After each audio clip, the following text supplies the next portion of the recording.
Hi, I'm Liam and welcome back to Foliage Loft. Today we're going to talk about some great options for your work from home office. Millions of people around the world have been forced to work either partially or completely from home this year.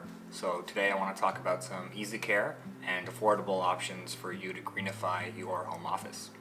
Some offices may have really big windows that will let in a lot of natural light. But maybe if you're in an apartment or in a basement, you could be dealing with very small windows or maybe even no windows at all. So I'm going to talk about some great beginner options for each of those categories today. So if you have a bright workspace with a lot of natural light, you have a lot of plants to choose from. I think a really good option for a beginner plant is the golden pothos. So this plant is readily available at all your big box stores, and they're also obviously available at any kind of plant shop that you might go to as well. One of the great things about the golden pothos is that it's very adaptable. So when the plant is small, you could simply place it on your desk. This is a great example. You could sit this by your computer, no problem.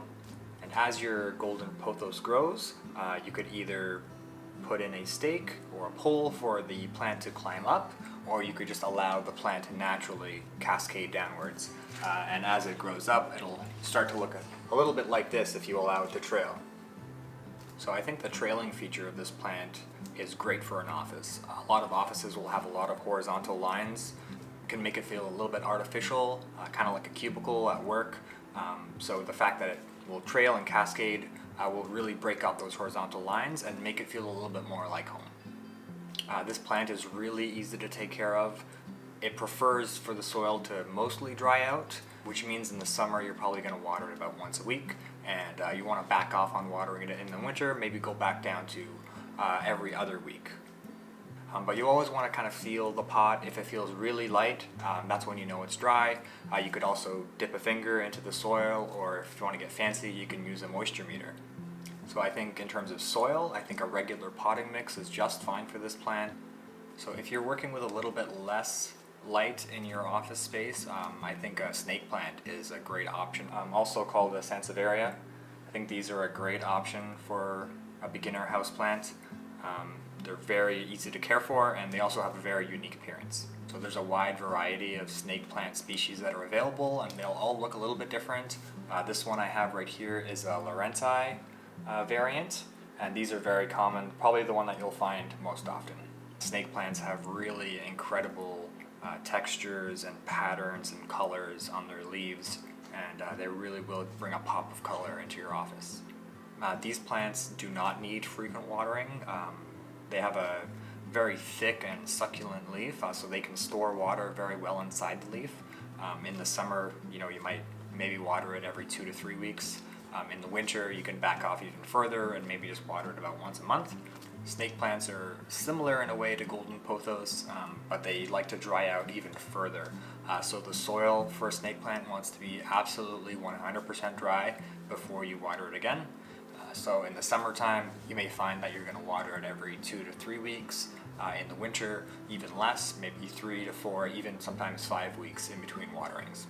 I think another really great option for a low light workspace is the Zizi plant. Zizi stands for Zamioculcas zamifolia. It's obviously a bit of a mouthful, so everyone just calls it the Zizi plant. So this plant has origins in Africa, and kind of similar to the snake plant, it's very resistant to drought, so it can go a long time in between waterings.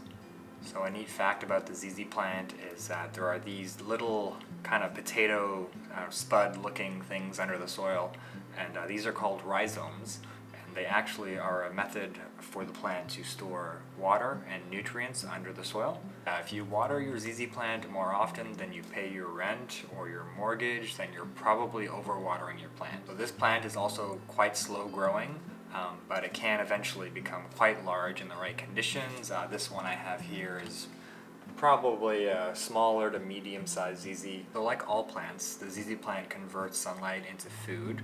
So if you put it in a situation where it's not really getting a lot of natural light, it will either grow very slowly or it won't really grow at all, but it should remain healthy either way. And this plant is very hardy and will rarely develop any kind of problem. So I do want to mention to you guys that all three of these plants, the golden pothos, the snake plant, and the Zizi plant, are all considered toxic to both animals and humans. So you just want to make sure you keep these in a safe spot away from your kids or your pets so they don't have a nibble. And I think that most offices are probably either out of reach or closed or locked to those small pets or small kids. So I'm still definitely going to recommend these plants. Just do be careful. So yeah, I hope you guys enjoyed this sit-down video. It was a little bit different this week. I hope you guys are all staying safe and healthy, and please continue to like and comment and subscribe. Thank you so much, and have a great day.